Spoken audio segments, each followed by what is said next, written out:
What's going on, everybody, and welcome to another episode of Give Me Back the Podcast. The Podcast. I am one of your hosts, Charlie.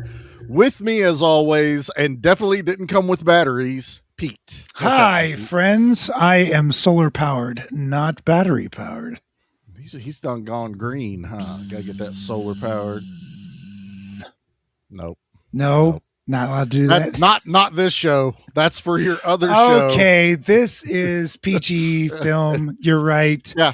I need to save that for crap because man. And look, there's things I'm sure we'll slip up and say here. I'm not trying to make this one specifically kid friendly, but we will try to keep it, relatively clean. Although Pete, and for our YouTube viewers, I wore a shirt for you in honor of your crap episode of Crash. It's another movie that doesn't like seatbelts. I'm rocking my Creeper-Rama Commando shirt tonight, just in honor of you. Now, regardless of seatbelts or not, Creeper-Rama does it right. That's a sweet shirt, dude. It's really great. Great artwork. Yep. I'm addicted to it when they do these types. As soon as they do Godzilla stuff, I'm buying all their shit.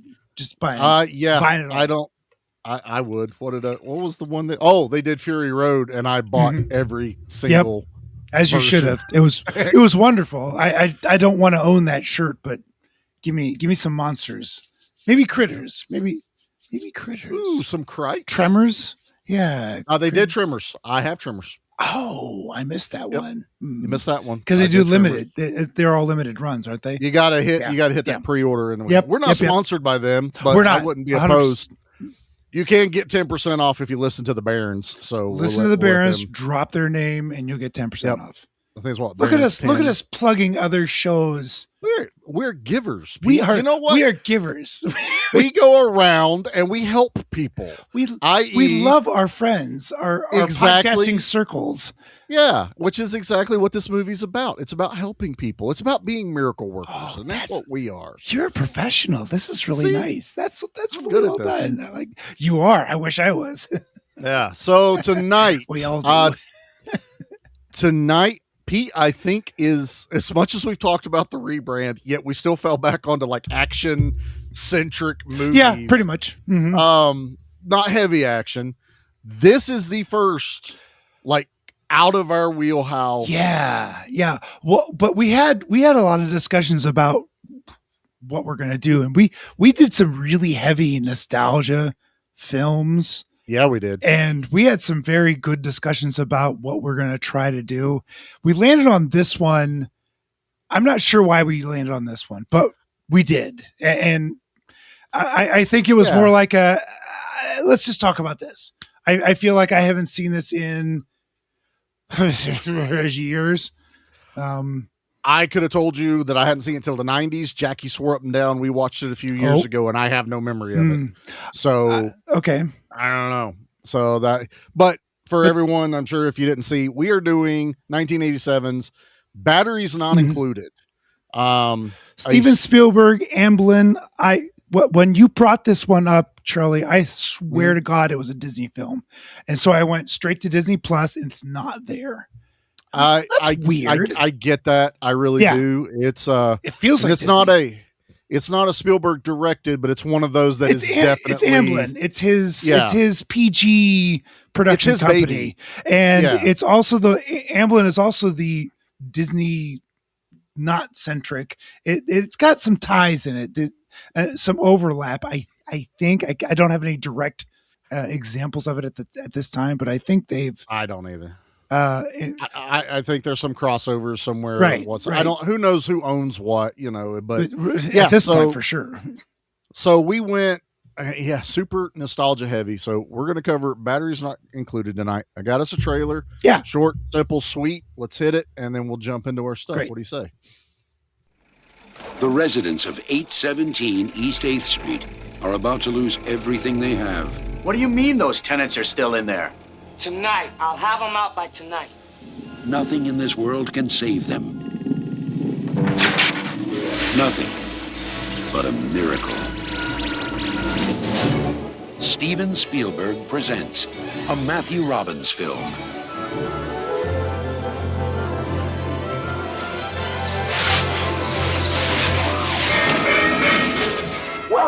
to America.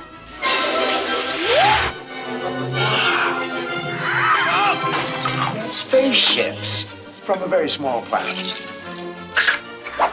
Very small. This is history. Machines that reproduce themselves. I like being a family again. What the hell is that? It's them, the little guys. I don't know how you got here or why you picked us.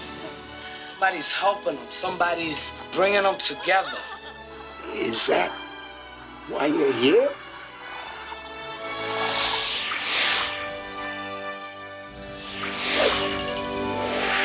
Batteries Not Included, starring Hume Cronin and Jessica Tandy. That music in that trailer just told you exactly what you were going to be watching. Yeah, shockingly, it's not John Williams. Yeah, but it's that. But it feels. What do you want to call it? It's like it's Spielbergian. It's definitely really family friendly oriented movie. Like it reminds me of Honey, I Shrunk the Kids. Yeah, that type of music that they would play in the background. So yeah, let's get into our histories, and then we're really going to get into what's going on here. I don't have lots to say about this. I'll go first. Go for it. I don't remember, Charlie. 1987 is the perfect. Well, I was in junior high, 6th, 7th grade or so. So this would have been a perfect film for me to see in the local little theater that we had a couple towns down. But I don't have a recollection of seeing this in the theater. It doesn't mean I didn't. I just don't. This wasn't a movie big enough for me to see. I'm pretty sure we rented it a few times from the VHS store, and it wasn't one that I went back to often. I think we rented it, and it was a story. So how about I'm going to stop it right there. Sure. That's my history with Batteries Not Included. There is a subset going on that now as an adult looking back, I have other things to say. So what about you, Charlie? We'll get into that. You've got, you said you didn't see this maybe till the 90s. I thought I hadn't seen it since the 90s. Oh, very good. Okay. So this would have been, we definitely didn't go to the theaters and watch it, but this would have been either a brand new release and, rented it or something like that. What I do know about this movie, this is a family favorite in my household. Is it? My mom adored this movie. She really? Just, for mom to really watch a movie and enjoy a movie, it was rare. And I've told this before because we talk about, the action stuff with my dad. Would rent movies and come home and he's got those, brown cases for the rentals. Yep. So it was one of two things. Either you got up Saturday morning, got done with cartoons, and dad's like, let's go run down to the town. We'll go rent some movies. That's an awesome weekend. Or dad would come home Friday night with 2 or 3 VHSs in his hand. And that was, it's going to be an awesome weekend. Like, it didn't matter. Who cared? So dad would pick the movies out. Yeah. He'd pick him a movie out. He would sometimes, pick one he thinks for the kids, but he picked the family one. There was always the fallbacks that he didn't really try new ones. It was, okay, Harry and the Hendersons, Honey, I Shrunk the Kids, Batteries Not Included. Those were guaranteed. We're all going to love them. That's a hell of a triple feature. That's wonderful. And I love that. But you can't miss. If he rented those, everyone's going to like it. It's not like renting a movie that no one knows about and you're like, it might suck. Yeah. So those were always good. So, when dad would, cause dad get home about 6, 7 o'clock for dinner and, sometimes nothing. He was like, okay, no big deal, whatever. And it was very rare, not regular, that dad would rent a movie. As an adult now, I look back, my dad worked for Pepsi Cola. He was a mechanic. We did okay. We weren't poor, but we weren't like living large. Sure. Later on as an adult, dad would tell me stuff of growing up. He would do side work go help a buddy work on a car, go work on something like this. Don't we all have a little side hustle here and there? Yeah. Yeah. Well, then I got thinking about that, and I was like, I wonder if that corresponds with I've got a little extra money. I got paid cash. Let me go rent some movies. Go rent a couple of films. Yeah. Yeah. Make the kids happy. Grab a bag of M&Ms and it was some Orville Redenbacher popcorn. Yeah. Right. Oh, we had the air popper, the countertop one. Yes. Yeah. Yeah. So it was super cheap and butter good. Colored. Yeah. And the top of it was a little tray, and you'd put a couple of pads of butter, and as it popped, like real butter, not this BS fake butter, real butter on your real popped. Pour that right on there, man. Mm-hmm. Good times. Yep. So yeah, I kind of had a smile on my face reminiscent about that because it popped in my head not long ago about what made Dad rent movies. And I don't ever want to ask him, you know what I mean? Because I don't want to be like, Dad's just like, I just didn't want to deal with y'all for the weekend, so I rented movies. Or, there might be some of that. I'm not going to say and that's okay because I loved it. It's fine. But in my mind, I think I want to keep it as Dad had a little extra money. He's going to rent some movies for us. So yeah, this was, God, I'm surprised we never bought it on the regular. So you rented this on the regular, huh? We rented this one on the regular, man. Nice. This was nice. I know this movie by heart. Wow. Even though I didn't think I had seen it in forever, I knew all the moments. We even had, when you're growing up, there's always family jokes with movies. Sure.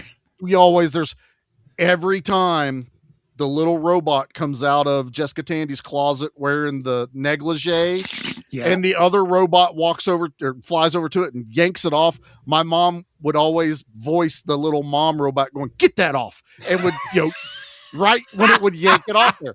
I said that as I was watching it. It flew right over to it. I went, "Get that off." Took it. I was like, man, that hit me just hard. Like core memory right there. That's what this podcast is all about, man. That's some Manchurian Candidate. Yeah, no shit. Yeah.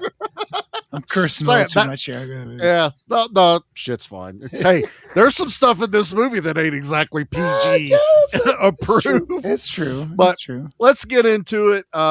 We'll start. I think we should start with how we both responded watching this movie because I think both of us got kicked in the fucking nards about the emotional roller coaster go on. Yeah, there's no roller coaster. It's a rocket ship.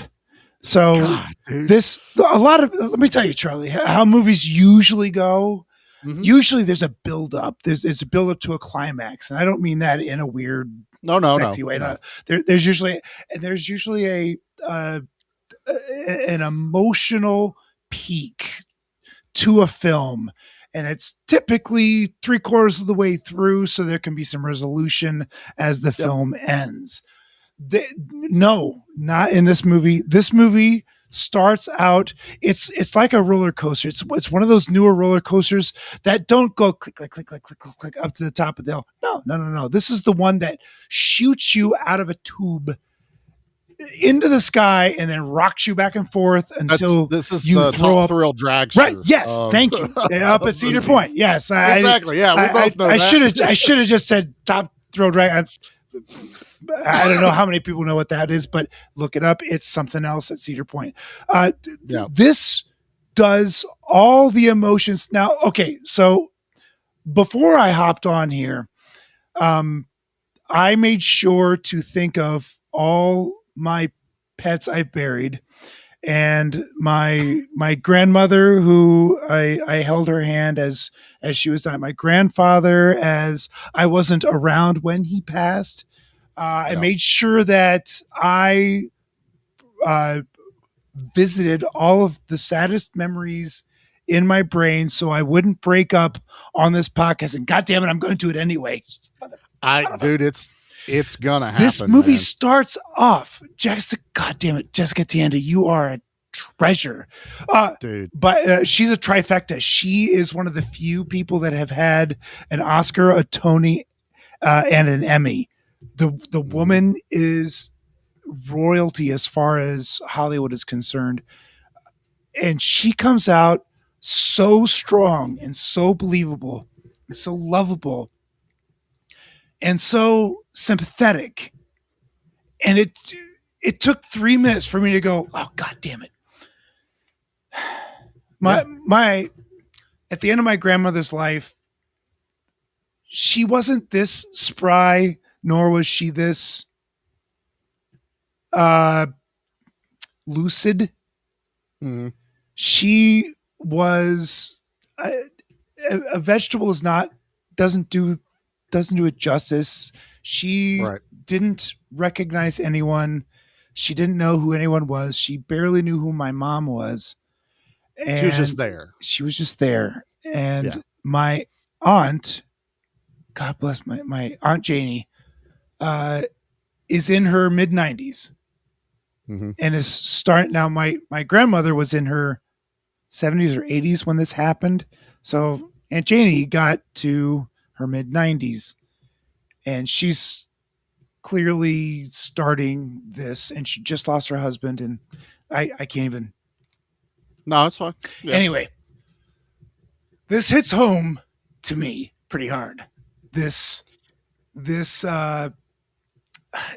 call it dementia, call it Alzheimer's. It's not really Alzheimer's. It's I more like dementia. that they don't say it. They don't. It's not diagnosed, and I love that. It was hard to diagnose. Yes, I'm not sure there was the right words for it. She was going crazy. She's being old. Blah blah blah. Oh, fucking shit. Anyway, this one hits home to me watching Jessica Tandy act her ass off. Oh my God, dude, it was wonderful. We're honestly, we could probably talk about this opening 20 minutes of this movie, the entire episode, because I was really thinking about this, and I made the comment to Pete in our chat. I went, as a kid, it hits nothing like it way does over now. The head. Didn't as my memory of this was, this was a fun, lighthearted. Yep. The little robots come out and everybody's just happy 100%. and all this. Oh yeah, there was some bad guys, and I remember that. And we're watching this opening, and Jackie, it only got like a few pictures in, so it's a very black and white sepia. We're looking at pictures of a time, lots of triangle music on. Love that triangle. Fun fact that Hume Cronin and Jessica Tandy were married forever. And so Hollywood all the royalty, pictures, the two of them. Yeah, all the pictures of them younger and together was their pictures. Yeah. This wasn't like photoshopped or anything like that. So it feels even more real. Plus them acting as husband and wife just came natural. But Jackie's watching, she goes, this opening reminds me of Up. And by the time we got through all this, I was like, honey, you ain't wrong. This is worse than Up, I think. And the girl dies in Up. Like this one but I love it for a reason. We are so emotionally invested in the first bit of this movie that Stephen Spielberg, I hate you. It's Steven Spielberg and Matthew Robbins. They put you in these people's shoes. They give you stuff to connect with them in their struggles, and you are uplifted as this movie continues, as it should be. You are following this whole thing up and down. And Daniel commented, or Spicy Daniel, on your post on Facebook. He goes, oh man, this movie is just so heartwarming. And I was thinking about that, and I went, before I watched it, I would have said the exact same thing. This movie's heartwarming. What this movie actually is I'm going to rip your heart out of your chest, put it in the microwave, nuke it a little bit, warm it up, put it back in your chest, and stitch it with a smiley face when we're done. Yeah. That's what this movie felt like. Staple a paper smiley face to your heart. Ka-chunk, ka-chunk. Because it's going to rip your heart out, and then you're going to be happy at the end. Is it heartwarming? The ending is absolutely heartwarming. The ending is the best uplifting ending ever. But you gotta get there, and it ain't easy, friends. It's not easy. This is, it's such a real depiction of this of dementia. It's genuine. It's not exaggeration at all. Jessica Tandy. God damn it. Yeah, I know.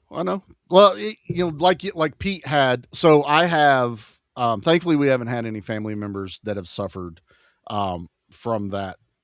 In this regard, Rob and I, a friend of mine I used to work with, we had an elderly couple. We're going to leave their names out of this, but we worked for them for several years. Like, we became family.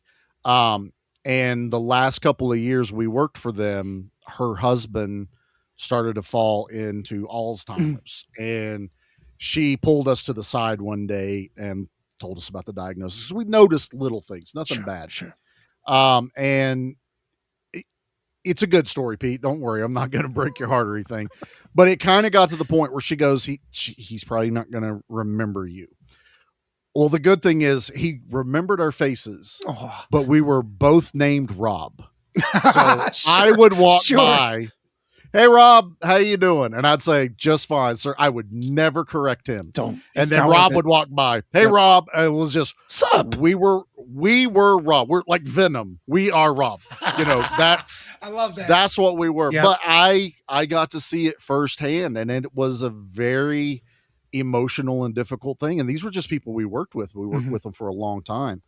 And they play this. Jessica Tandy just nails this role. The way she is shopping at the beginning, and she's walking through the rubble of an actual place they found, a building in the midst of demolition all around.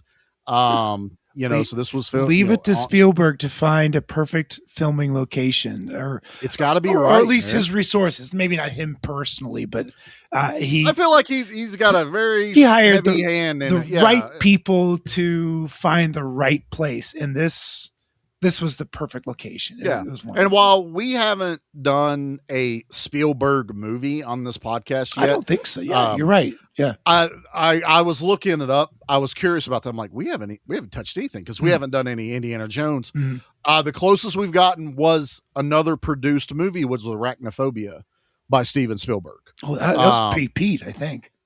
No, that was Arachnophobia. Year 3. You might not have made it on that one, but that was Nate's Fear of Spiders episode. Oh, fun. So we had done it, but that was the closest to a true Spielberg, not like Spielberg just helped a little bit or popped in for a minute.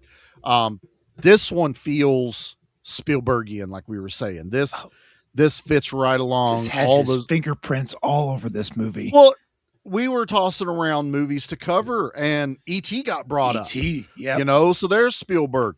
I brought up Mac and Me. I know it's not Spielberg, but it's a movie that's it's Spielberg adjacent. I mean, it's an E.T. ripoff, which is hilarious. I love that movie, and I don't care what anybody says. This movie is bonkers. It's insane. It's an acid trip, but again, as a kid, it was perfect. It was perfect. I'm not against doing that one. It just we'll do it. Wow. We'll do it eventually. But yeah, it was. So watching this, I put this in the chat too. This opening made me nostalgic for an era I never lived in. That 20s and 30s that they're showing that, Jessica Tandy and her husband lived in, the diner, Hume. The heydays, Hume, the heyday of when, going to work meant something, starting a business meant something. Look, there's some bad shit that was going on, and we're not going to get political about nothing, but the essence of what this movie's trying to show is there. And I felt that. And then it transitions into this rundown picture. It was just insane. You look at this movie and you see what's happening, and this is, I don't know, say gentrification is what's happening, but development is happening is what's going on. I don't know how very OCP Detroit City. Yeah. Corporations wanting to build high rises to the sky because rent and money and all this other stuff is involved. So today you might think that, okay, look, these people are going to give you a bunch of money to get get out of Dodge, take the money and leave. Because I think it sounded like they were going to get enough money to maybe retire in Florida. It sounded like it was that's what they kept saying. A reasonable amount of money for the property, but they kept fighting for this rundown, crappy old building and this old diner. And you think to yourself, these people are in their late 60s, early 70s. Probably not. They're probably in their 40s, right? Anyway, let's pretend that they are in their 70s. Why would you want to hold on to this? Why? Because it's home, and home meant something different in the 80s. I think today, when you just, you're a builder. Yeah. Are homes? Do homes mean something different today than they did when say our parents would have purchased them in the 60s, and they just don't want to let go? And even though you're old and it's really hard to keep this restaurant running, it's still all I have. And maybe they don't have retirement, and maybe this is their retirement, and maybe this is something. It's a generational thing of this is, I bought this with my money, my cash money. I paid it off. It's mine. And because they were raised by the Depression era, which the greatest generations, you hang on to everything, and they truly fought for it. Now it's an asset. It's how many look at.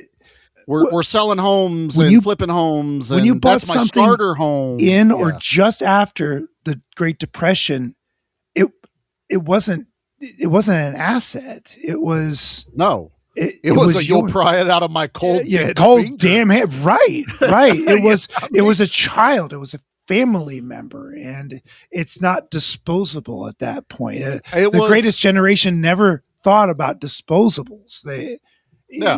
Even though the boomers did embrace disposables, to a degree. The World War II vets were like, I'm going to fix these shoes. I'm going to fix that door. I'm not going to throw out that toaster. I'm going to learn how to fix it, or I'm going to bring it to someone to fix it. They're televisions. The time of repair shops, the time of so those are gone. This is in 1987. This was a generational hiccup. These were Jessica Tandy and Hume. I can't remember his last name. I'm so sorry, Hume. Hume Cronin, but it's Frank and Faye and this. Right. They had this. This was theirs, and they fixed it as best they could. They would hire somebody to fix it. It wasn't something they could just throw away. It was part of them. It was part of their soul. It was part of their life. And they do that, but they also add this underlying storyline that let's pull the Band-Aid off now, Pete, so we can talk about the fun stuff later. Their son that is brought up a lot in the movie, that him and Frank didn't get along, and you're kind of led to believe that he ran away and left, and now he doesn't talk to him.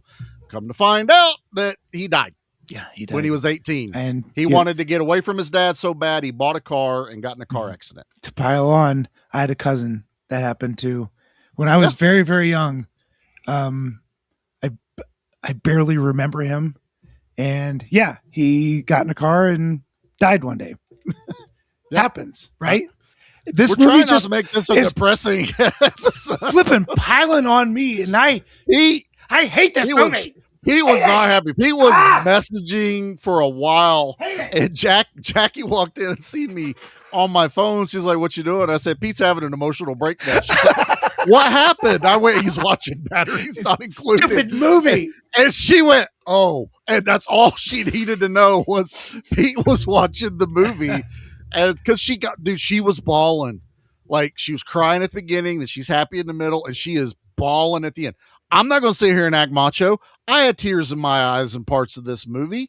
It's going to happen. I'm ripping the Band-Aid off. We're getting through all this other stuff. But again, you have to appreciate these people and what they're all going through to appreciate what happens later in the movie. So to get off of the Frank and Faye, which are our main ones. You find out there's other tenants living in this place. Few people that are holding on to their places because they probably have no place to go. Now they probably can't afford it. The artist is probably just a whack job, frankly. I think Mason was eccentric. He liked, because they say he likes the old architecture.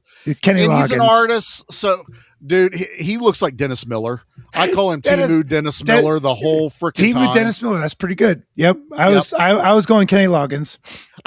Kenny's Loggins not wrong. This dude's got some wild hair. Okay? Wild, thick, and it turns hair. wilder later in the movie, sure which does. is another one of my parts that I laugh. And then you've got a boxer that took one too many shots to the head and is no longer all there. I love Harry. He's wonderful. And then you've got an Hispanic gal who's pregnant. And so you have Marissa, who has been on our show before. Was she in Predator? Nope. No. What was Nope. Newer than those. Newer. You hated the movie Commando. No, newer, like late 90s. I recognize her. She was the bomb tech in Rush Hour. Chris Tucker's a piece of shit. Yeah, I don't hate the movie. I don't like Chris Tucker. How about that? She was the bomb tech that he's messing with the whole time. Okay. She has to defuse the bomb in the ball gown. I knew she had a face. I'm like, I know that gal. Yeah.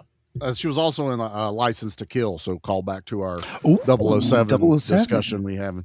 So yeah, and as a kid, a lot of people, stuff's going on. So a lot of characters in this movie. A lot of characters, but it's a small. They're all contained, and you see them all together all the time. This is an intimate filming type situation. Perfect Spielberg filmmaking. Yep. But yeah, I was watching this, and again, as a kid, over my head. When do the robots show up? I'm watching it now, and as they're going through and they're dealing with all this, I realize they don't all know each other. Like, not really. Frank goes, "Who are you?" Yeah, and I'm on 3B. I 30B, whatever. Yeah, and he'd be like, and he would be like, "Oh, the old." Masons. Yeah. He only knew it as his friends and people that lived there back in the day. Never paid attention to anyone else that moved into those places when those people either died or moved away. But that also meant these people weren't using the diner, in this building, which I think is wild. If I lived above a diner, I'd be there every day. I'm Bob's Burger in this thing, man. Which there's no doubt. It looks like this was Bob's Burgers, by the way. This is like early Bob's Burger. Yeah. You can't tell me you wake up and you smell bacon. You're not going down and eating breakfast. I'm not making bacon. They're making bacon. They're making it. I don't have to get the grease everywhere. I'm going to go down there and I'm going to eat.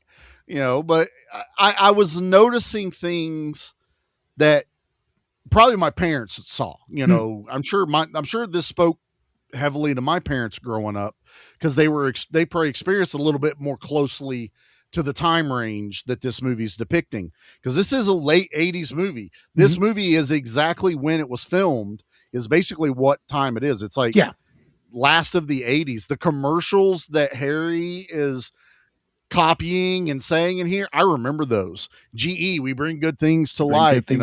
Batteries not included is a childhood staple for all of us that grew up then. Because if you wanted a toy, batteries not included. Here's the glowworm, batteries not included. Here's the speak and spell robot, batteries not included. Captain Power and all the batteries not included. Batteries not included. How many batteries does it take? 27 AAA batteries. 27 D batteries. This thing's gonna weigh 10 pounds. Yup.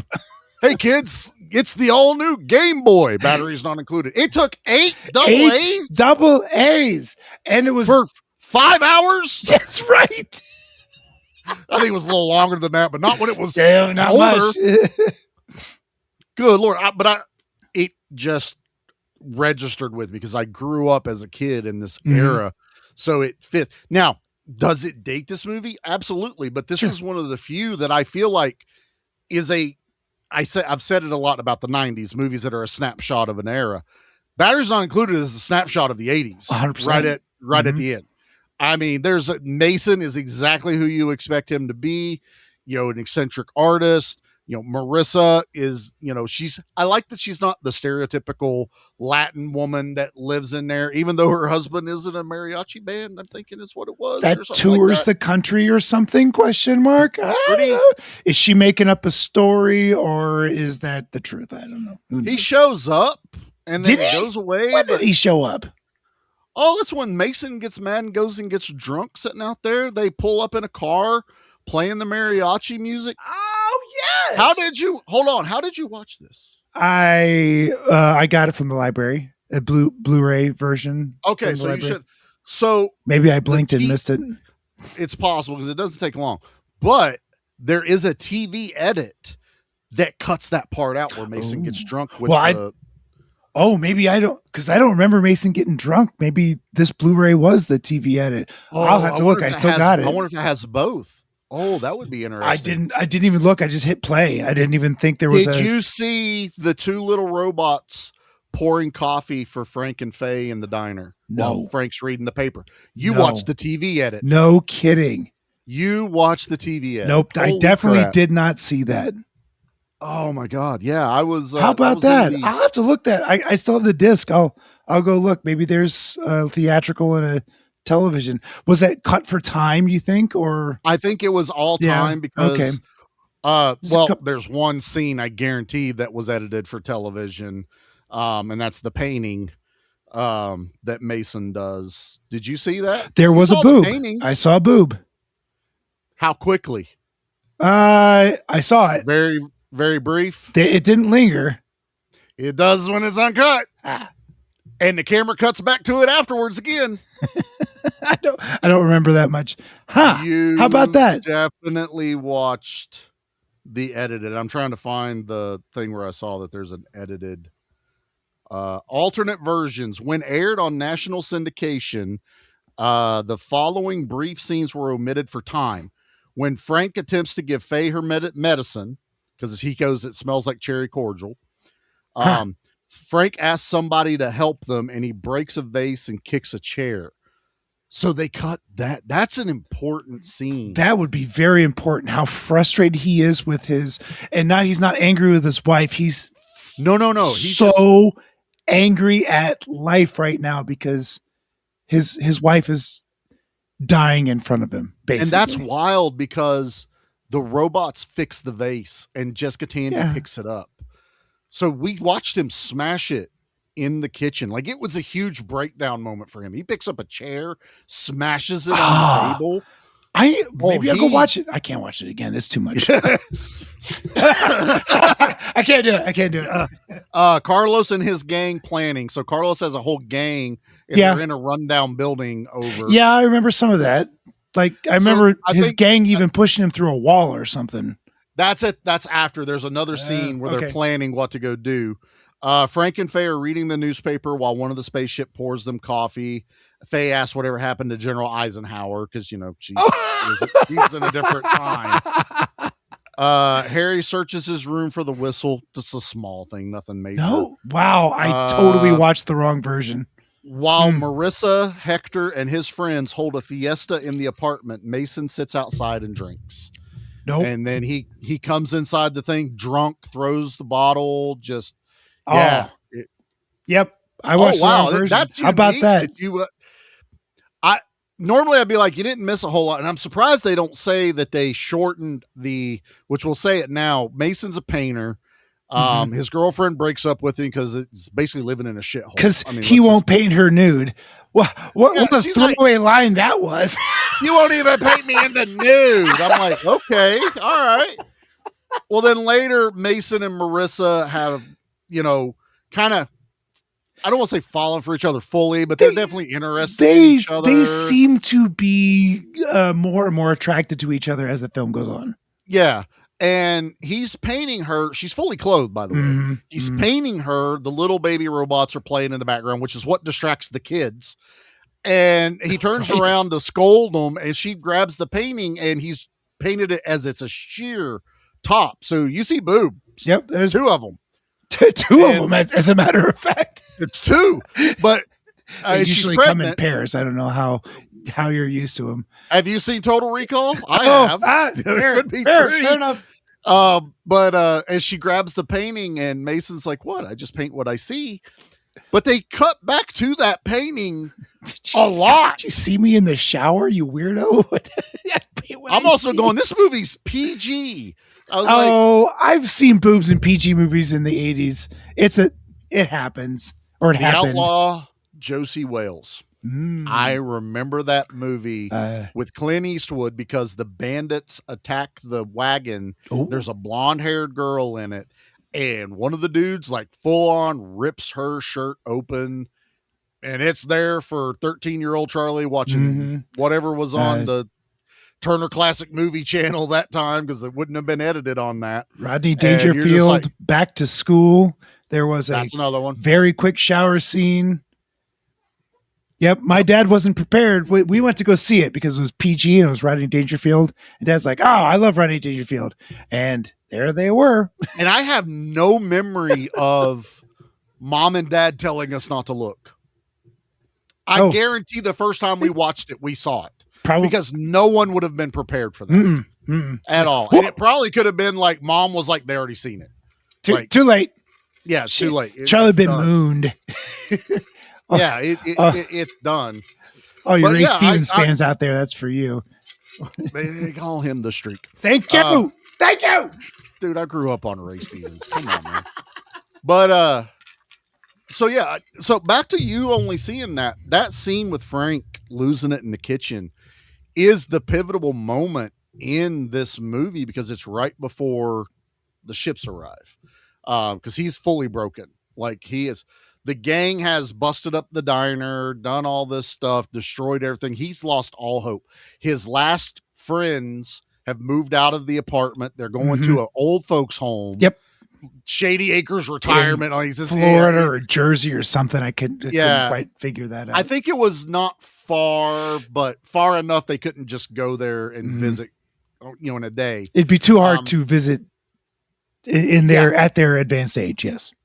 And with her. So, and that woman was also kind of the caretaker for Faye. So yeah, she was, because she's giving him medicine. Like, make sure she takes this and this and this at this time of day, at this time of day. Woman, write that down. Holy shit. I'm also your husband. I should know this. Oh my God. That's a lot.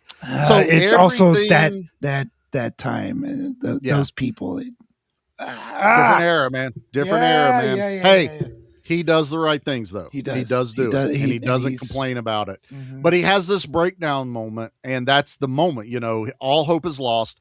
He begs for help to anyone that can hear him. And it's right away. It's right at the beginning of this movie. This movie, what a gut punch! It's only like 20 minutes. If that, you're right. Like less than 2 hours long. Thank God. This doesn't need to be any longer than it is. It's a tick too long as it is. But it's okay. I'm okay with it. But there's nothing I would cut. Nope. Agreed. That's my thing, though. I feel like everything's important in here. Everything because it's not wasted. It's building the characters. Even everything with Carlos, who is our main. We'll call him the villain. He's the heavy, the mook, I suppose. He was. He's also been on the show. Huh? He was in Leviathan. What? Yeah. Was he really? I was on that show. You were on that one. I know. We all remember Underwater Sea Monsters was Charlie's favorite.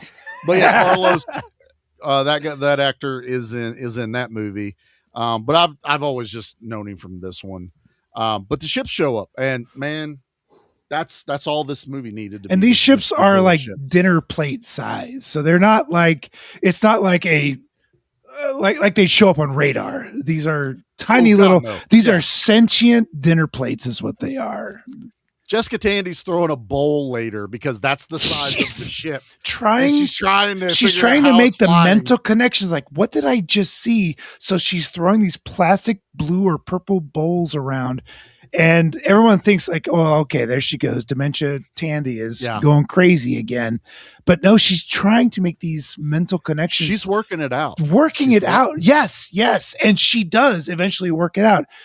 she finds these two beings up on the roof in the pigeon coop that their son used to keep birds. Yeah. Okay. Whatever. That's gross. It turned into a storage room, basically. Yeah. Right. It's a little shack on top of this building, and which is everybody thinks she's crazy. Right. People are missing appliances, metal, and they start thinking Faye's done lost it. Like she's stealing this stuff. She's taken the next step into her dementia, that she's stealing things and hoarding things for whatever reason. And she's saying things like, I'm feeding them, or they need these things. So the rest of the community is going, oh no, she's this invisible creature needs whatever she thinks they needs, and Mason calls them elves at one point, right? I think we've got elves. Yeah, so it gets sadder before it gets happier. It does. But as the whole time this is going on, I also like that, and I feel like Mason's the one that's trying to put all the pieces together. While they all immediately, Frank thinks Faye has done all this, because all Frank has is the picture that they mended, like the paper and all. They mended it, but because they're fixers, these little creatures. Yeah, they even call them fixers. Toward the end of the movie, they call them fixers, and this is part where Carlos had gone through and just ripped apart the diner. And he destroyed the diner. Wasn't just busted a hole in Mason's door, and that's where I'm like, Mason is like watching this happen. He goes, well, maybe she did, but you can almost see in his brain putting it together, going, how did she fix my door? He doesn't say that, but I feel like that thought, it clearly hit him, because the door wasn't just patched with Bondo. The door was repaired or and replaced. Marissa's holding her her Virgin Mary, I think. The Virgin Mary. So there's this aha moment of, but how did this is also, and it's in perfect shape. I don't see cracks or anything in this. There's no glue joints. It's not like these robots have super glue and squirting it out. Super glue powers. No, it's more than that. It's been physically, molecularly repaired. Molecularly. I like that. I think molecularly is the way I can't believe I was able to say that word. Yeah, but I think that makes way more sense. It's not magic. It's a science. It's a little magic, and that's why I'm here for it. It's it's Toho science. It's yes, Toho science. It's Spielberg alien magic is what it is, and I love it. I'm here for it.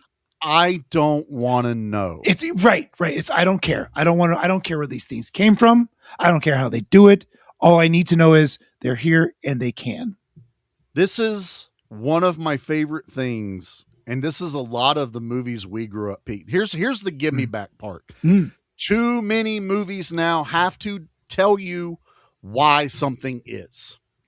This movie is a perfect example of, we have no idea where they came from. Right. We have no idea what they want other than power. That's the tertiary. not like political power. They not physically want electricity.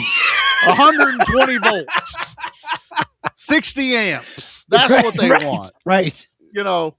But more like 15 amps running through that outlet she's plugged into. But I don't want to see their planet. Right.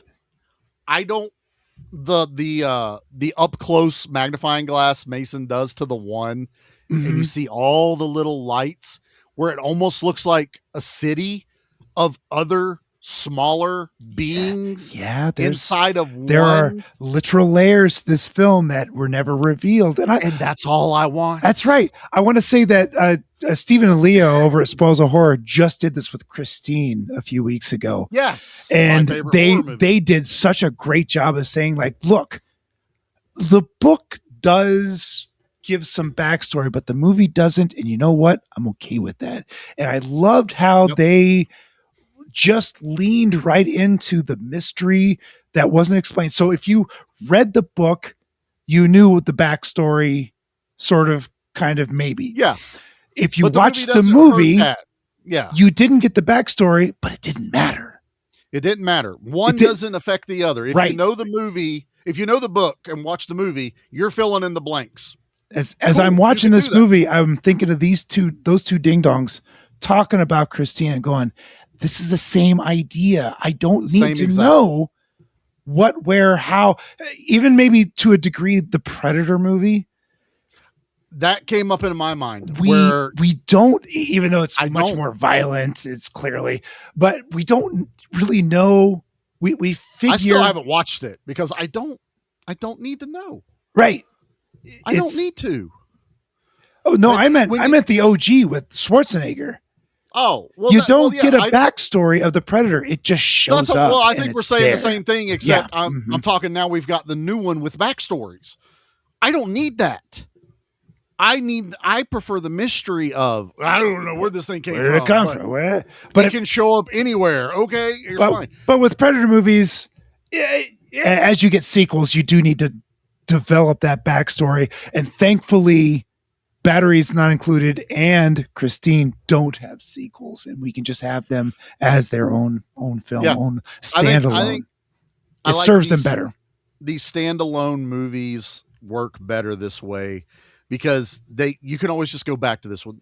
And to Pete's defense, there is something magical about this, but when I say magical, it's just that feeling that he made a wish. It's almost like they appear like a star in the sky. Oh, I didn't even think about that. Oh, yeah. I wonder if there isn't a twinkle in the sky somewhere that Spielberg threw in, kind of like in Jaws, where there was a twinkle in our shooting Well, the star. Twinkle is literally when they appear. When he goes, wished upon a star. God he damn goes, you, Stephen Spielberg. I need help, and it goes to that shot of the sky. Yeah. That light blinks and it comes down, and you get the first one that's doing the scouting. He's checking everything out. He's looking at everything. He's scanning everything. I love the camera shot of when he first goes into the bedroom. Jessica Tandy's asleep, and you can tell it's just the camera, and it's almost like the trench run through the Death Star, and it's just following around. Target. It looks at her. Great actress because she never flinches. Having a crew, a camera 6 inches from your face, laying in bed, however many takes, she's asleep. I buy it. And it flies around. It finds everything. It signals out to the sky again, and you get the one that's losing a little power. It's almost safe. like an old. Come on in. It's like an old jalopy. It would be like, and just work its way in. They've found out it had a suitable power supply, which was plug in where the toaster went. It made a plug. Back your butt up and stick back it in. that ass up. Stick it in. and when they find, Jessica Tandy finds them, she's feeding them nuts and bolts. So you're like, man, she thinks they're birds. Thrown on the ground like it's a dog. Like, here, eat some nuts and bolts. Like, my second favorite scene in the movie, and I'm always waiting for it, is when Mason is like, I'm going to figure out what's in this room, and walks into that little bird cottage, and that electricity goes off, and he comes out like, poof, like young. I was going to say Yahoo Serious is what. Yahoo Serious. I was trying to remember the name of the movie. You beat me to it. You remember the VHS cover? He's got the weird guitar looking thing in his hair all the way out, like Young Einstein or something like that. Young Einstein. Oh man. Oh, every time I see that, and he's trying to push his hair down as the seed keeps going, and it just stays poofy the entire time, which is even hilarious because Carlos does it later, and it's like his tracksuit's shredded, and he's running out of that building. Hey, Carlos, where you going? Smoke coming off of his head. Yeah, it's great. It's everything. It's so very Looney Tunes comical. It's wonderful. It's Looney. It's like Roger Rabbit. Yes. All that stuff is happening. But we find out that they need this power, and they consume metal. But the one is feeding the other one. It's like their electricity is their water, and metal is their solids, right? Right. So they're feeding. They need a little bit of both. You're watching as a kid. You're like, oh, this one's sick. What's wrong with it? Aww. Now watching it, you're immediately going, they're married. That's husband and wife right there. Everything works. And then we find out that. I love that we get the mating dance. They're flying around. The shack lifts up off the ground as there's lights everywhere. It's very Mason goes, "What are they doing?" And Jessica Tandy just looks at it and goes, I think you know. She's got dementia, but she also knows what good nookie is. Yeah, not on the nookie part, but did you notice as the movie goes when they are like friendly with the robots? The robots are in their life. Okay. Jessica Tandy's a lot more lucid. She is not. She still calls Carlos Bobby. Yeah. But everything else, she's serving at the diner. She's reciting all the how you say the, when you're a short cook. I think that's muscle memory. I'm going to disagree with you. I think that's muscle memory. I think that it's the happiness she's feeling. It's happiness, but she's done that job, that serving job for 40 years, I bet. And that's not just that. It's everything else she's doing. She's talking. She's not as far gone as she was at the beginning. At the beginning, she's and at the end, she does come to the realization that Carlos is not Bobby, which leads to a really, really sad. That's another sad. And I don't want to talk about it right now. We'll talk about it later. Maybe not at all. But briefly because it is I think the highlight. I know what you're talking about. I disagree that's muscle. That's more muscle memory than it is. I just feel like it's due to her them mind being coming there. back. I agree with the muscle memory. But that's it. I would like that back to her for a reason, and I think it's them because you also. So at the end of this whole movie, yes, it's about alien robots, which I love. I love alien robots. These are the cute kind. This movie's movie's about community. And that's what it's about. That's what it's really about. It's about community. It's about family. It's about neighborhoods. It's about supporting each other. And it's support. It's a movie about support. And they even break it down to where Mason and Marissa are talking. Like Marissa goes, "I think they're here for me and the baby." And Mason's like, "Well, why do you think that? Like, what makes you think that?" And she goes through the whole thing with Hector and stuff like that. Mm-hmm. But then she flips it and she's like, "Well, maybe they're here for you." Yeah. And you get these moments. And then we haven't talked much about Harry, my absolute favorite, my gentle giant in this movie who doesn't talk. Giant dude. Big man. To look up I bet he's your size, man. I bet he could look you in the eye. I bet he's probably bigger than me. Is what I'm thinking. Maybe not taller, but he's definitely wider than you are. I mean, you're a big dude. Yeah. Oh yeah. He was a football player, I think. Yeah, he was a football player, and I was pulling up his. I was trying to find his actual. He played in a lot of tough guy parts. Sure. Hard Times. Fist, Big Wednesday. He's not going to be a romantic lead, sadly. I mean, he's not he's not an ugly guy, but he has been on the show before. What? He was the police captain in Last Action Hero.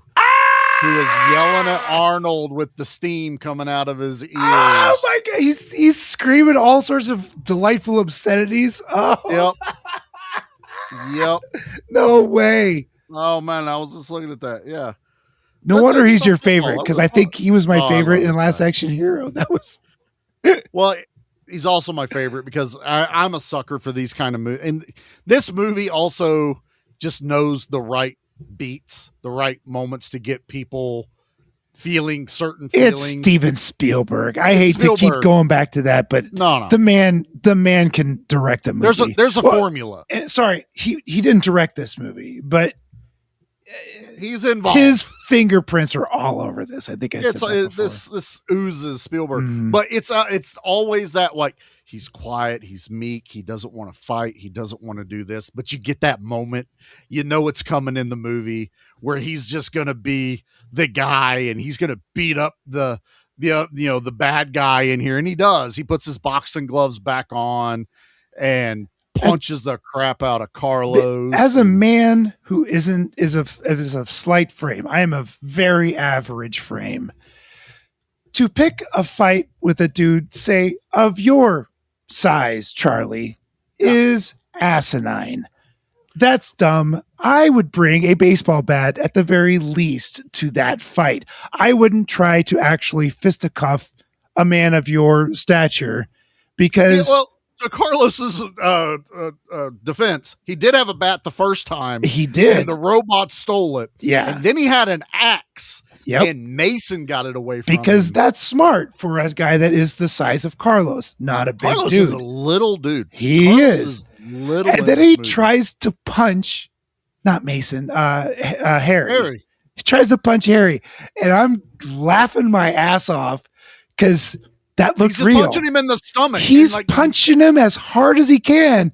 And Harry has this big old smile on his face like, son, what are you doing? Was like, that little guy's going to tucker himself out? Look at him. Isn't this adorable?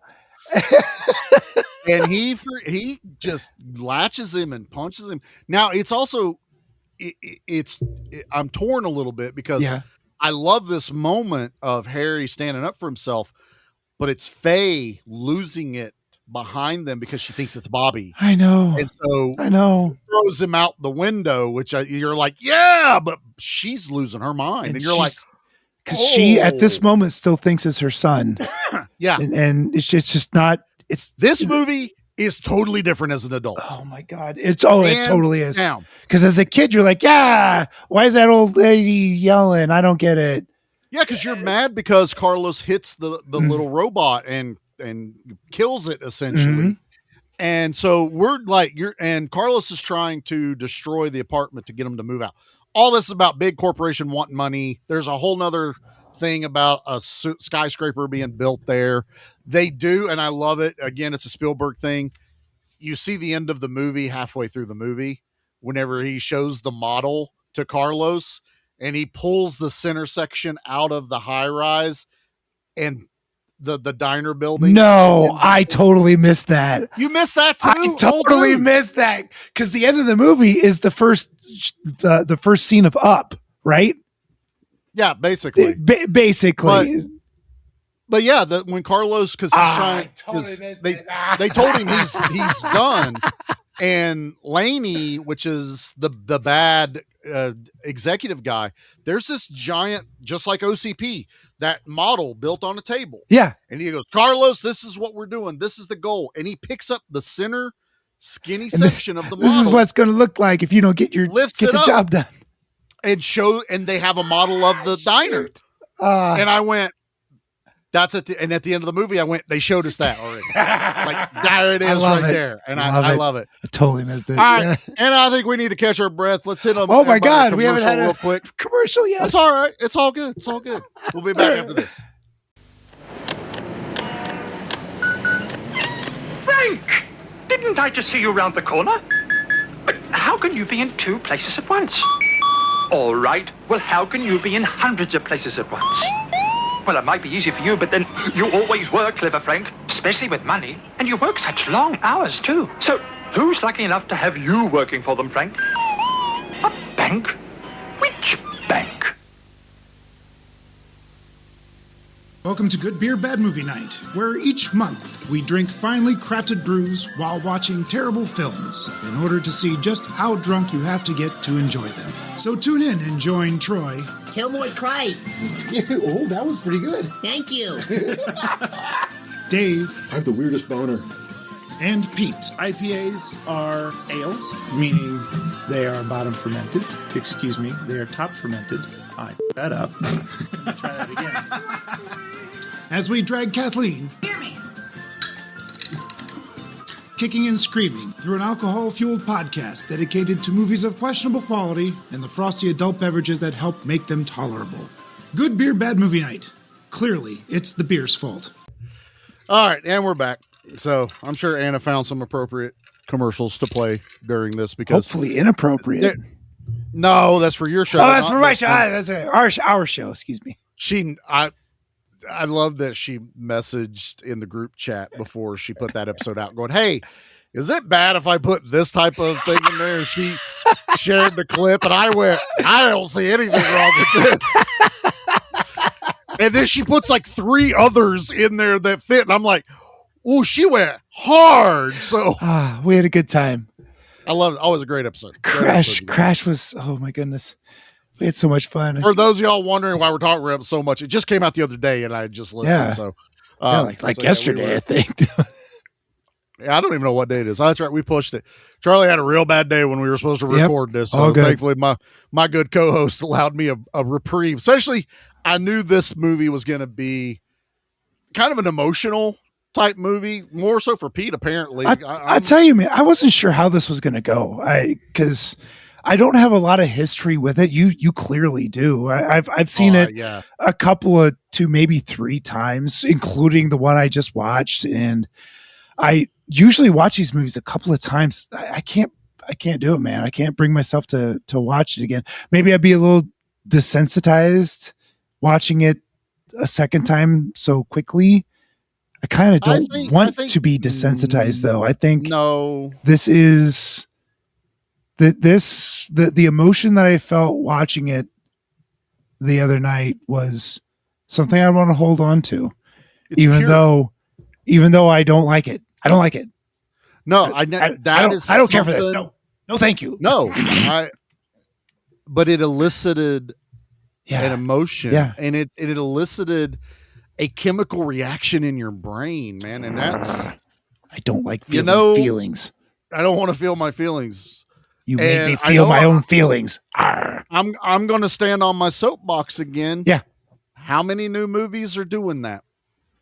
How many new movies feel forced because they have the Disney logo like we were talking about at the beginning? Well, I also don't seek these films out anymore. I like my silly horror movies and silly action movies because there's nothing to seek out. They're not making these movies anymore. What is the closest non-Disney to something like this? I don't think there is one. I've seen quite a bit of anime that will elicit. Anime. I know you don't, but that's a whole nother country. I know. I know. I've seen some, not Spirited Away. What's the? There was one I watched a couple of months ago that was just like, oh my god, this is hard. I know. I don't watch them, but I know the ones because Dustin watches them too. So he tells a lot of times. Even the easy ones to watch, like my friend Totoro, is that'll get you going. But I'm talking mainstream because this was released as the next Spielberg blockbuster. This would have come out in the summertime. I'm thinking I can look it up, but but these aren't even being made. Where's our E.T. movie? I'm sure it's out there, man. I don't know. I don't think it's not getting it might not be the last one I remember was Paul, and that was not a kid-friendly one. No. It's hilarious, and it uses all the stuff from these type of movies. That's part of the joke. That's a question I would really have to think about, which is kind of sad. But that's the problem too. When I can sit here and name off 10 from the 80s and 90s, just rapid fire. Aliens in the Attic, Spaced Invaders. That's a movie I want to cover at some point. I love that movie. We talked about Mac and Me, E.T., Harry and the Hendersons, all these type of, doesn't even just have to be aliens, just these type of feel good, wholesome, Honey, I Shrunk the Kids, Honey, I Blew Up the Kid. Where are these movies? We can double dip on Jessica Tandy and go with Driving Miss Daisy. Holy shit. I love that movie. Fried Green Tomatoes. I watched, we watched Driving Miss Daisy at home, Morgan Freeman, Jessica Tandy, and my mom was bawling through that movie. And as a child, I had no idea what I didn't understand why my mom was bawling. Like, water works. And I'm like, I don't get it. This is a wonderful story. I don't get it. And it was my grandma. It was her mother. It was. And Cocoon. Like, I don't know, man. Where? I'd have to. Why did we stop making them? Those movies made money. Those movies were pop culture. Those movies were popular. Why did we get away from that? What has changed? Is that what's wrong with the world? We need more of these kind of movies? You're not.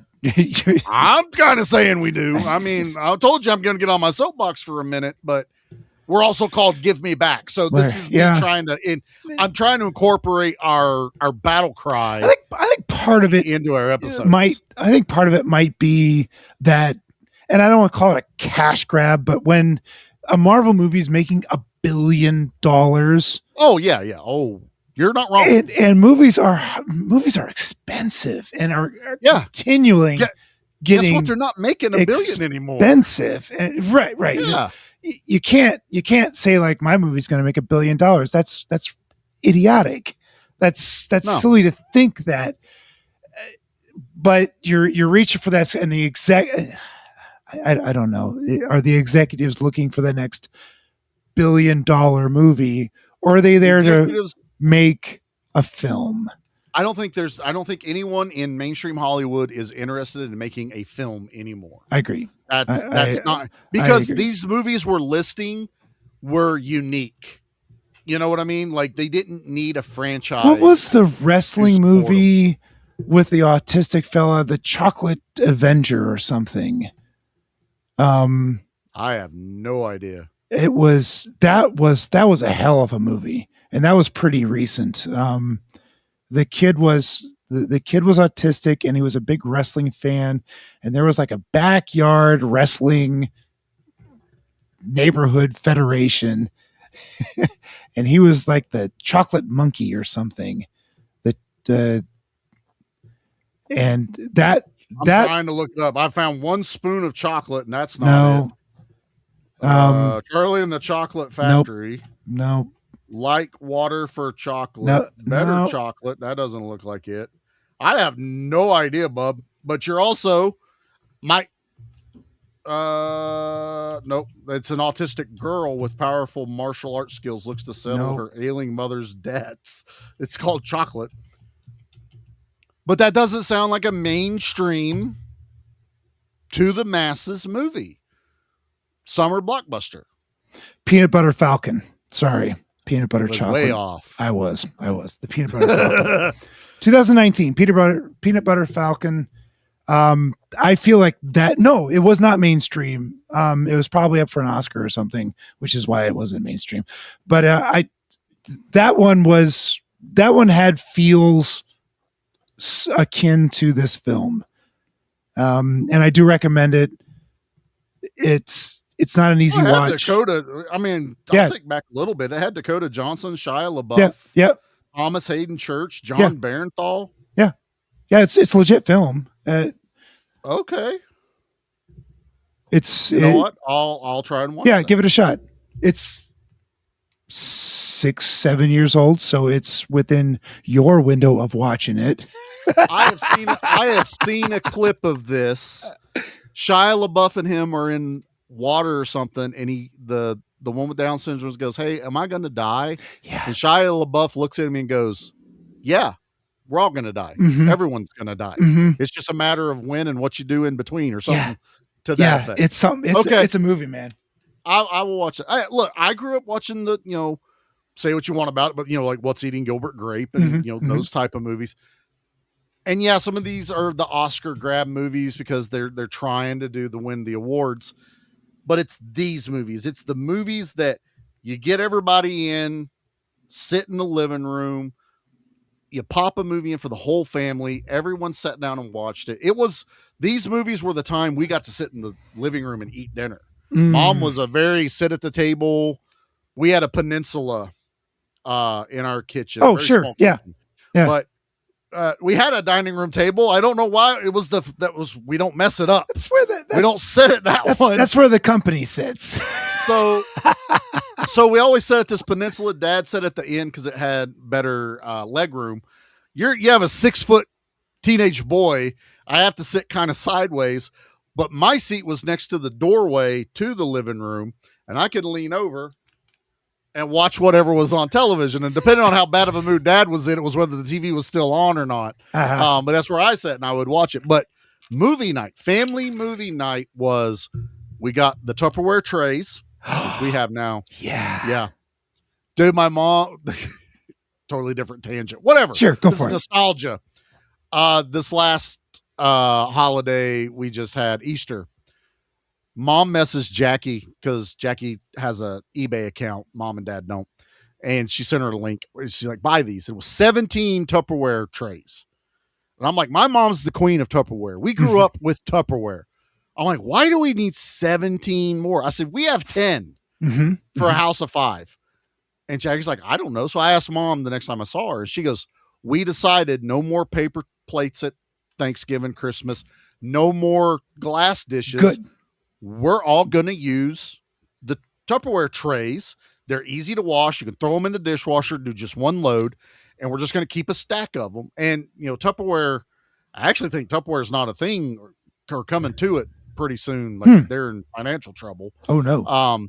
So Mom's like buying them up. And now I think amongst the whole family, we've got 30 to 50 Tupperware trays floating around. And I was like, honestly, though, that makes sense.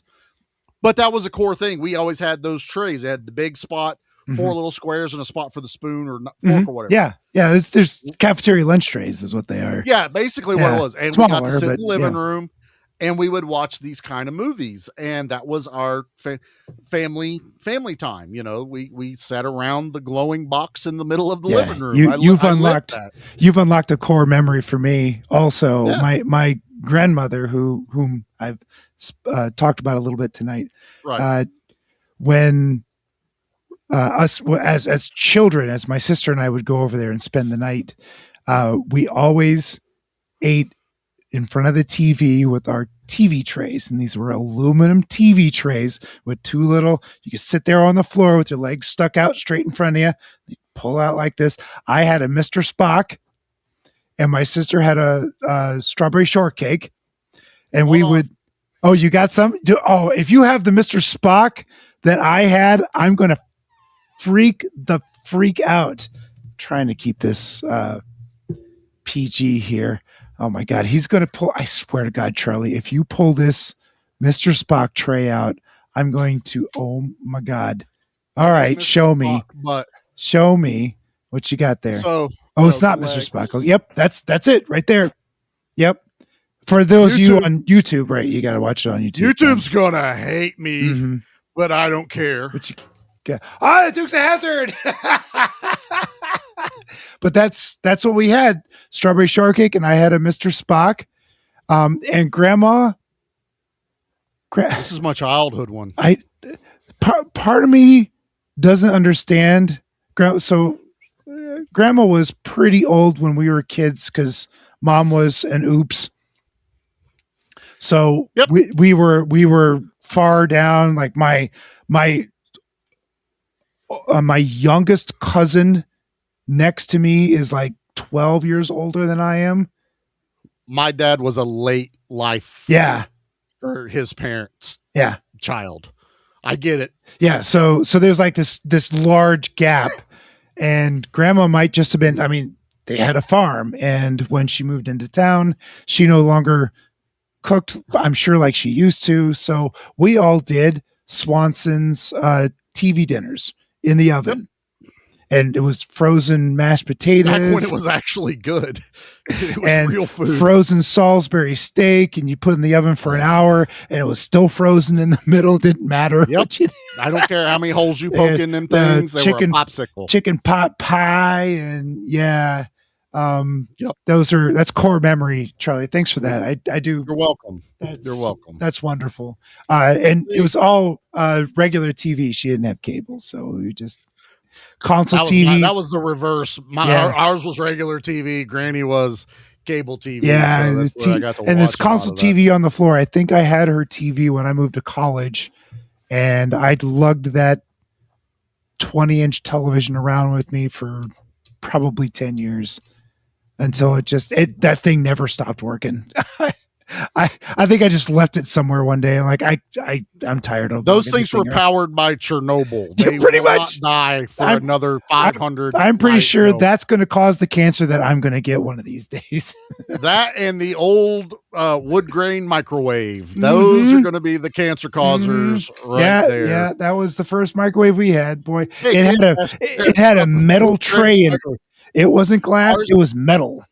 Ours didn't have the metal. We didn't even have the glass. It was a flat. It didn't. What? I don't remember. I don't think it rotated. I think the first one we had didn't have the rotating. Oh yeah, the one we had did not rotate. The first one we had early ones didn't rotate. I think the ones with the wood grain didn't. Definitely had a metal grate on it. And don't ever heat up a Pop-Tart with the foil. Don't heat that up in the microwave, folks. So you got to take it out. The trick with the Pop-Tart is like 20 seconds, not even a full 30, or it's lava. That's a dumb high school kid. I didn't know. I threw it in there with the package on. There was a fire in my microwave. Oh, I hope my folks aren't listening to this because they don't know about that because the microwave still worked. I think Sarah burned popcorn in ours at one point. Oh, sure. I would explode cheese all the time. Ooh. I would melt cheese, the Velveeta, little milk, put it in. We called it the Grabbit. It was the like a it was the perfect size for melting cheese, and it had a little handle. We called it the Grabbit. It's like the Pyrex. Yeah, sure. I had that.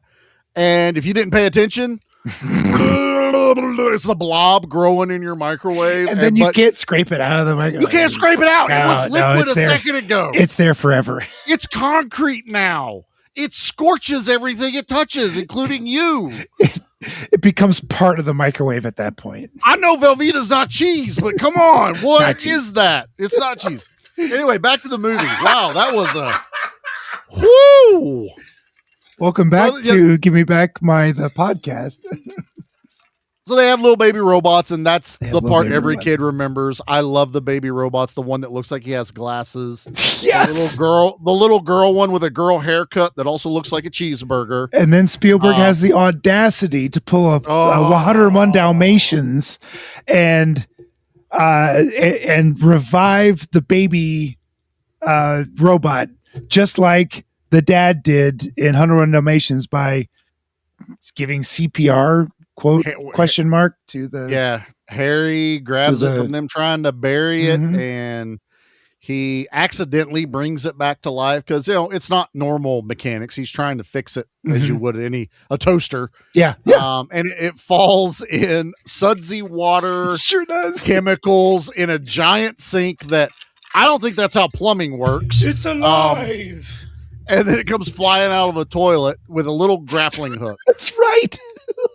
It's the cutest damn thing you've ever seen in your life. It's wonderful. And now we've got I love them. Got 3 babies and they're all adorable. How these things, this is 1987. Why didn't anybody get toys of this stuff? I have no idea. I've seen people that's made their versions of it. Yeah. Matter of fact, again, thanks Facebook, all of a sudden now batteries not included stuff pops up. I'm like, I have seen nothing until I talk about it. And now it's like, oh, look at this. I'm like, stop it. I don't want to buy this. I already know that you I do want to look at it, but I don't want to buy this. Yeah, I'll look at it. But yeah, and this is all practical effects, all, stop motion. There was some green screen. Somebody on YouTube said something about CG. Ladies and gentlemen, there's no CG in this. This is all green screen, a little bit of stop motion, I think. But it's all practical effects. Sorry. The end shot where you get all of the robots that apparently are around were prototypes that weren't approved for the final. Fun. Then they had like all the different scales. Like, so when they're floating, it looks like they go on and on. They don't. It's just hanging next to each other and smaller and smaller and smaller. Forced perspective. It's an old Hollywood trick. That's how they did a lot of Lord of the Rings stuff without actually using CG. It was all of the electrical effects or animations and stuff like that. I mean, there's no CG. I want to punch people who say it's CG. Legit practical effects, and man, I think that's my issue. It's like, please do not ever try to remake this movie because you lose something if you CG the robots. It's like Gremlins. No one wants to make Gremlins because the owners of said property are like, you're doing puppets or you're not doing it. Right. There's a reason they had to change Yoda around, although to be fair, they did him as a puppet first in the prequels. but they didn't do it right. Mm-mm. Like, who looked at the pictures and went, "This looks like Yoda," and then we're like, "Oh yeah, he has the sword fight, lightsaber fight at the end of this one." Like, all right, he's going to be CG. I think George Lucas is on the Jessica Tandy train. If you saw them prequels, I'd have took that property to my grave. I don't know. That's a whole nother story. That's a whole nother give me back episode. So yeah, we get to the end. They have to go on. I mean, this is generic ending. The babies get scared. They run away. Everyone's mad at each other. Charlie, the story's real. The story generic. doesn't matter. The story's real generic. It's what's happening. It's the interactions is what makes it special. It's the people. And so the corporation has gone as low as we are going to hire an arsonist to burn the place down. Who gets cold feet at the end. This guy is such a cartoon character. Oh my God. You talk about Roger Rabbit. This guy is straight out of Roger Rabbit. Like this is the guy from the was it the Pink Panther ones where he was always like had his shoulder up, the hat pulled down, carrying the briefcase. Sure. So always that sneaking around guy, and he is like powder in a milk container, and it's smoking. Balloons. I don't know what that was all. How bad were your fire investigators that they're going to go, nope, looks like it was, electrical or natural. Right. Because Carlos comes in like, oh, you want to burn it down? So he starts breaking the gas lines in an old building. Carlos's is the one that's more believable. Yeah. That the gas lines would have gone. Not your freaking Rube Goldberg. That's good. Burn the house down. But then the thing takes off. Jessica Tandy's still in there. Carlos, it's his hero moment. So you got to have that moment. It is his hero journey, even though he started it all pretty much. He started it. He's the cause of a lot of it, but it was him. But this was another thing. As an adult, he's trying to get out of the situation he's in. He wants to be a businessman. He wants to be the big shot. He's atoning for his sins, and it was almost too late. And a hair of too late. Yeah, and he does go, oh, I've done something terrible. I need to save these people because that's the right thing to do. Saves Jessica Tandy, which we have that breakdown where she realizes it's not Bobby. We I think there's a moment just before that. That's when so you hard find out to about watch. the car wreck. Yeah. Oh, stop it. I hate this movie. I'm trying to go buy it fast. You keep know. stopping me. But Carlos, the building is on fire fully. And everyone shows up and Carlos comes out with her. They take her. It is kind of weird because no one actually sees Carlos save her, but I think someone tells Frank, because Frank jumps in the ambulance immediately with Faye. He does. And then Carlos has his burnt hands when he tries to come to the hospital afterwards with flowers and stuff like that. He's helped out of the building by the fire department. Yeah. So I think somewhere someone told them, like Frank would have been like, how'd she get out? And they're like, well, that young man over there saved her. I know we were saying this movie doesn't need to be longer. I wanted to actually see that moment of Frank and him, like Frank realizing that he's the reason Faye's still alive. Thank you from him. Yeah. Just looks him straight in the eye and says anything. Thank you. And then hops in the ambulance and buzzes off. Don't have to forgive him for anything. No, just thank him. Right. Yep. And it doesn't even have to be a vocal thank you. I just needed a moment of that realization of you saved my wife. You didn't have to. Small. I'm talking minuscule thing. I would want to change. I like that. And I will forever love this end with the construction workers, which we see throughout the movie, eating at the diner they're supposed to demolish, and they're getting yelled at. But Harry is sitting outside the building after it's burnt, refusing to move, and all of the construction guys are out there standing. The executive guy, knock it down. What's wrong with you? And he goes, when he moves, we move. I'm like, look, again, you're pulling on every heartstring like that. That to me, that's it. I love. They've come around. Robot. They know this is wrong. Which I think that's the best thing. Like as they are doing their jobs, they realize that this last building is special, and they don't want to do it. They know it's wrong. They know they've been hired by terrible person. But it's a job. They got to feed their families. They got to feed their families too. And they're like, well, sorry, there's somebody there. There's still somebody in the building. I can't knock a building down when there's somebody there. Nope. Sorry. And this is another like Spielberg moment of how do we explain this? Well, guess what? We're not. For whatever reason, it's nighttime.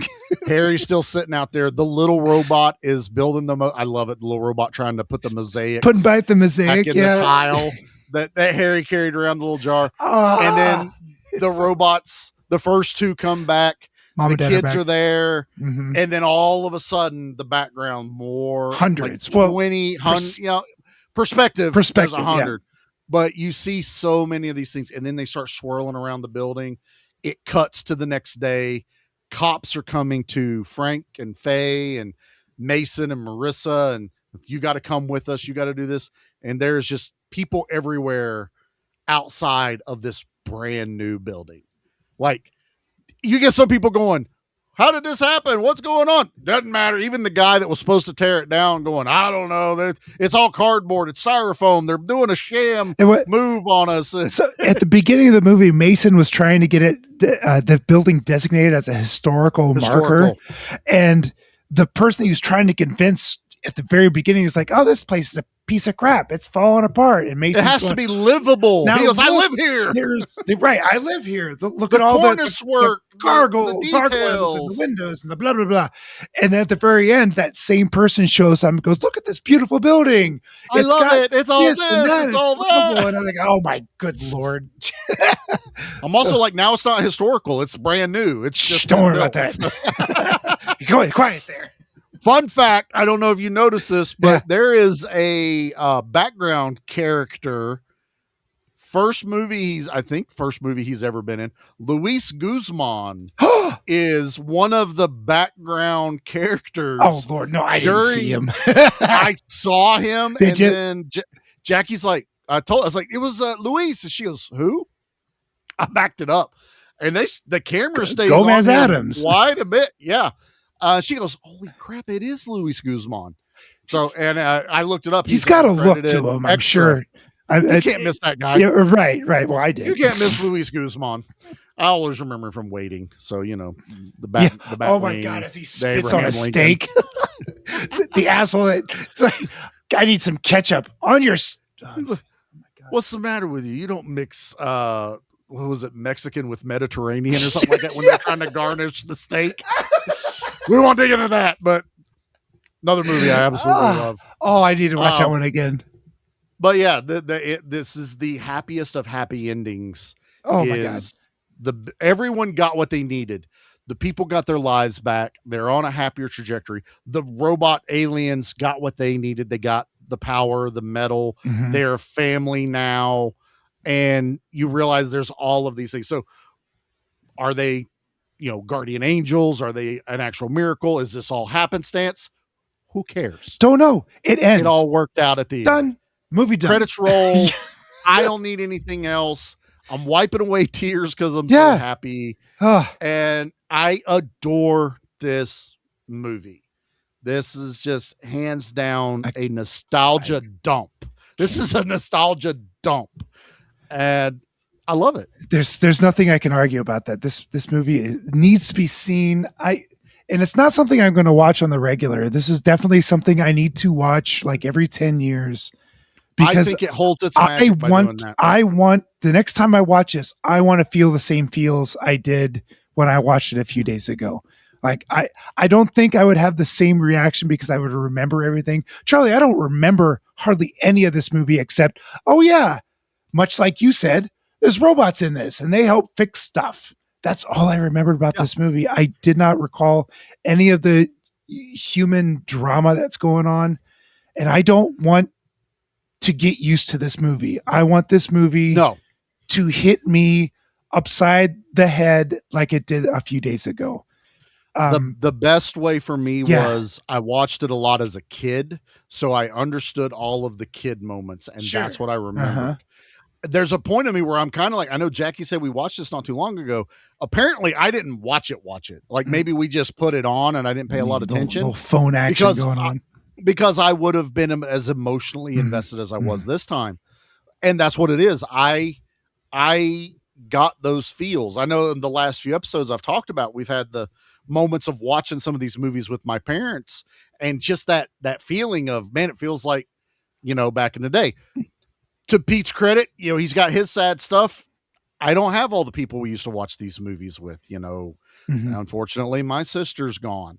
And a lot of these movies involve her and my memory of her. And so, yeah, it hurts. That adds to watching these of, ouch. So if you got an attachment to this movie and you haven't seen it for a while, just brace yourselves. But if you haven't seen this movie in a while, ever, I recommend you watch it. This is a high recommend. Strong Pete, recommend. I think we do it this way. Do you have a favorite moment in the movie? We're still working out our bits, but what's your favorite scene or moment in this movie? When Jessica Tandy and Hume come in and see that their restaurant has been repaired. Yeah. Just because that's home. They worked their whole lives. They went through a war, horrible war. Maybe Hume was in the war. Hell, maybe Jessica was in the war. Maybe they both were in the war. And they came back and they carved a little slice of life out for themselves in New York. And their whole lives were that restaurant.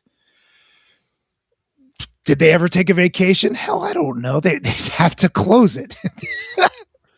But when they saw it in disrepair after Carlos had gone through there and just tore the place apart, and it wasn't in good shape to begin with. Right, you're right. Yeah, it was in disrepair as it was because they were old. They probably didn't have a lot of money. They didn't have the energy or the knowledge or the permits to fix it up proper.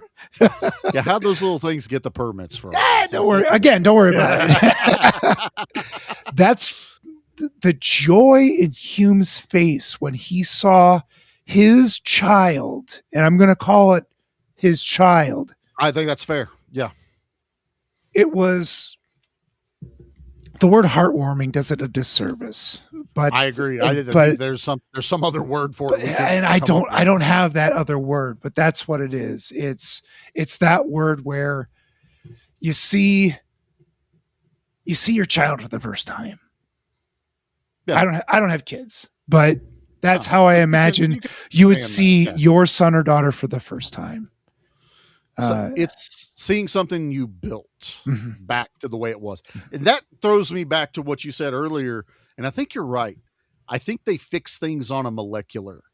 Things have a memory. They wouldn't know what all that looked like. They wouldn't know what all these things were. Hell, they're tearing stuff apart and turning it into things they need. The hand that slaps Mason is the coffee pot that says GE on it.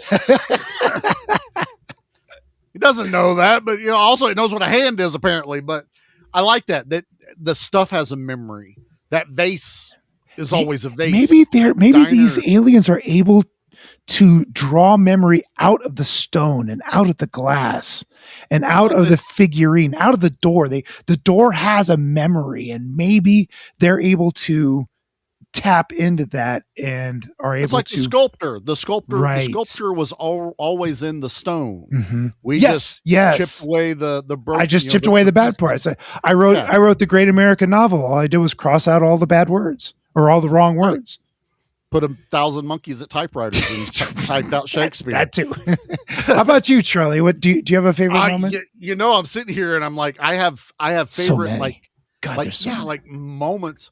I think I really like it when Carlos tries to intimidate everyone again, and the robots are there, and it's in the pot, and it hits him in the head, and then the flower or umbrella containers rolling down the floor, and it steals his bat, and then he goes upstairs and he's following the lights that they had ran an extension cord to him, so they didn't have to keep coming to the kitchen. I love that. And he goes in, and Mason's like, Carlos, I don't think you should do that. Don't go in there. And then he's like, I'm doing it anyway. And everyone's just like, okay, I did my part and warned you. And Carlos getting the ever living bejesus zapped out of him, and him coming out like a cartoon character. Oh, I still laugh. He was Wile E. Coyote kissing a light socket. Totally, it was great. It is. But you're right, Pete. Like I love Harry punching Carlos out. I love the little robot coming out of the toilet with the grappling hook. Like I love the little robots sword fighting on the art palette while he's painting boobs. That's right. It's hilarious. And they're fencing one another. And the stop motion work of all that, because you believe it. And they're practical, because she goes and she looks at the picture and she's talking to Mason, and she looks, and both of the robots are looking at the picture, and she tosses a towel over their heads. Like, don't look at this. And they're both standing there physically. So you're interacting with the actors, and they're like moving around because the blanket's on their head. I love this movie, man. I love all of it. Does this movie hold up? What do you think? It's dated for sure. I was going to say, it's. I like how you said it earlier. It's a snapshot of its time, so it might take a little explaining for younger. Like my nephew probably would get it because his dad's real good about showing him movies that are of other decades. My kids would probably understand. But if you're attached to your reels and you don't, if things in front of the year 2000 are too old for you, you're gonna struggle with the timeliness of this movie, because there's everything's old. Everything's gonna be very, very old. Like a coffee maker looks very different back then than it does today. It was made out of metal. And you might not know what that telephone is. You might not know what a lot of the appliances are. Or you might not recognize that Diet Pepsi can that they steal from him. And you're like, depending upon Pepsi look like that? The audience, it might take a little bit of explaining in areas. But frankly, the story is pretty good enough that you might not need to. The story might be good enough to stand on its own, even though it is a snapshot of its time. I think, like you said, it's a broad enough and simple enough story that anybody can grasp it. Mm-hmm. It's a movie about hope. Oh. It's a movie about hope and community. So yeah, and I'll agree with you wholeheartedly. I think it is dated in a good way, because you can always look back. Like, what was it like, Dad? Let's watch this. Yeah. You're not far off. You may not understand the jokes of batteries not included, where that title comes from. We bring good things to life. I don't get we bring that. Good things to life. We were just missing good to the last drop, what they're doing with the coffee maker or something like that. Folger's Choice or Maxwell House or whatever. Yeah, anything like that. Taste of a New Generation, whatever. But I agree with you. But I do think the movie is able to stand on its own, and it holds a certain value to it, and it's just. If you grew up with this movie, you know exactly what we're going through here, and I'm hoping like somebody like Daniel, who's like probably has a memory of it, and is like, oh, it's a fun movie. It's very heartwarming. Watch it now. Please watch it again. Watch it now. It's weird. It's not streaming anywhere. I mean, you can rent it, but it's not streaming. We rented it off of Prime, which beautiful. Was it? And I guarantee your Blu-ray looked awesome too. It was gorgeous. I played it on the Xbox. It was great. These are the kind of movies that when they clean them up, these clean up correctly because they're film. It's film. It's not digital film. Yeah. It's 35 millimeter. Yeah. This is a high recommend. Strong. Yep. Agreed. I don't know. I don't think we're doing numbers. Honestly, I don't want to put a number on this one. I don't want to either. I'm just saying, go watch the damn thing.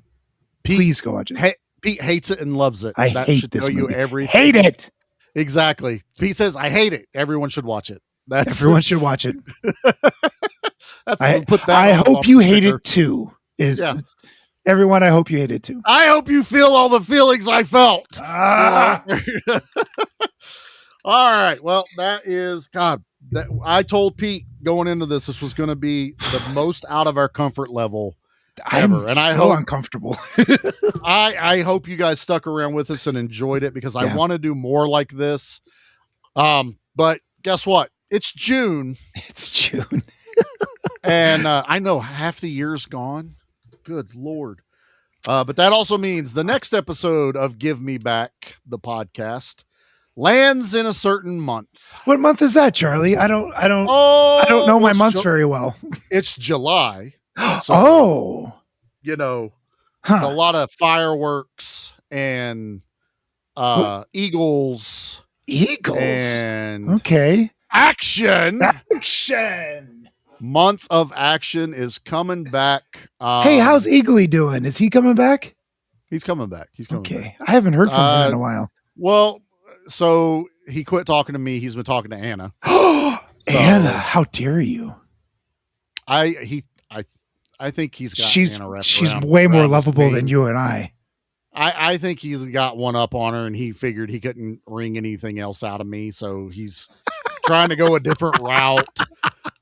I mean, she can be pretty hard-ass there, Eagly. Dad said no, so Eagly's going to go to Mom? Is that what this is? Yeah, that's kind of what it feels like. Is Uncle Pete next? I don't know. He get whatever he wants. Here, Uncle Pete, have another beer. Yeah, right, that's awesome, Eagly. Right. Thanks, bud. Eagly's 21. He can bring me a 6, can't he? Sure. How do eagles age? Is it like dog years? I don't know. That's a good question. I'm not sure.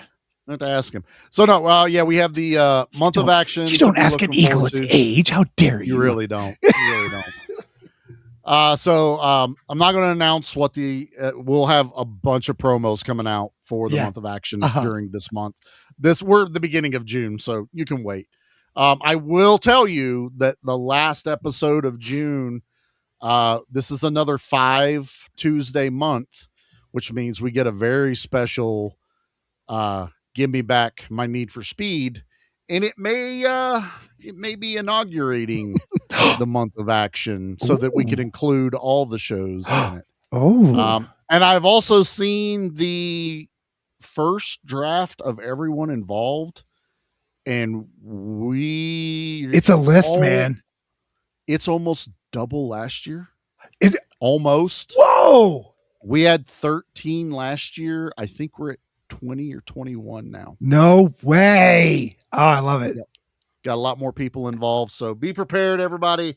It's our Christmas. So Christmas in July.